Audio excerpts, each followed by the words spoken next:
Well, hello, and welcome to another episode of the Hallelujah Acres Gardening Series. I'm Willie Murray, and I'm here today to talk about worms.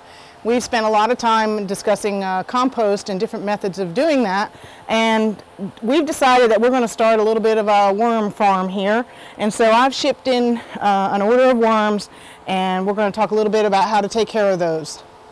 So one of the first things you want to do is when your worms arrive is check and make sure that everybody's okay. And if you open your box, remove the paperwork, you'll see that the worms are packed in a breathable bag, and it's labeled with 2 because there's 2 pounds of worms in there, and it's protected by this extra layers of cardboard so that it can be shipped in cold weather. So once we've checked and made sure the worms are okay, we want to make sure that we have a good place for them to live. And it really is important that you order or build a worm box for them to live in before your worms arrive, and that will really make it a lot easier on you, because they do need to get out of that bag and get into a new home where they can spread out and be fed. So let's look at a couple of ways you can do that.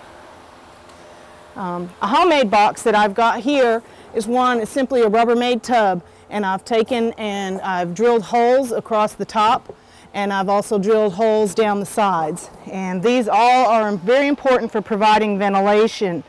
The holes at the bottom are several inches from the base, so that there's a space down here for moisture and the worms to collect.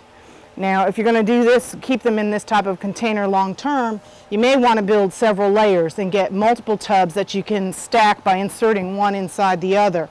And if you do have a lid that doesn't have holes in it, that one extra lid, you can use that as a base underneath to help collect any moisture that may drain out of the bottom. You would, in fact, have to put holes in the bottom in order for the worms to pass through. So one thing that you would like to consider when you're drilling the holes in your box is the size of the drill bit that you use. Now, as I mentioned, you want to drill holes in the surface and along the sides of the box. And for that, you're probably going to want to use a small drill bit that's something like a 1/16 or an 1/8 of an inch in diameter. Because as you can see, these worms are relatively small, and these are, in fact, red wigglers, which is one of the best types that you can use for making compost, because they reproduce at a fast rate, and they also do a really good job of breaking down compost in a rapid rate. Some of the other varieties of worms that are sold for fishing purposes are larger, but they're not as effective at multiplying or at breaking down compost. Now again, if you're going to have holes in the bottom of the container and you're going to be stacking successive layers, those holes are going to need to be done with a larger bit that's large enough for those worms to pass through.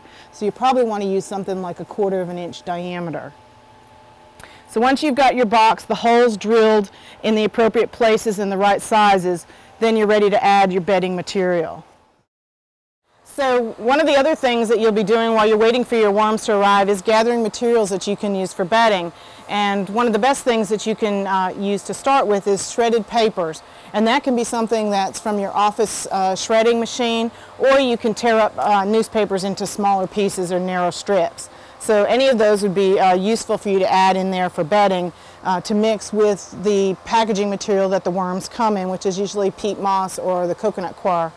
And so what you would do is mix those two materials together and moisten them slightly. You can soak them very briefly in water in a pail and then wring them out, because you want them to be moist and damp, but you don't want them to be dripping wet, because the worms aren't going to like being in a saturated environment. So we've taken that step into consideration. We've prepared our paper and mixed it together with the worms and added them into our box. And we've just actually dumped that into the bottom. I've also added some straw here that we had, some pieces that had fallen out of the bale on the floor in our shed, and mixed those in there. I've put some paper and cardboard in here, and then added carrots and vegetable scraps that we had from our kitchen. And usually what you'll do is you'll set those to one side and then dump your bag of worms in. We just would set them in over here on this side away from the food, and that way you can check your box later and know when the worms have gone to the food that they are actually active in feeding. So that's the main reason for separating the food from the place where you deposit the worms.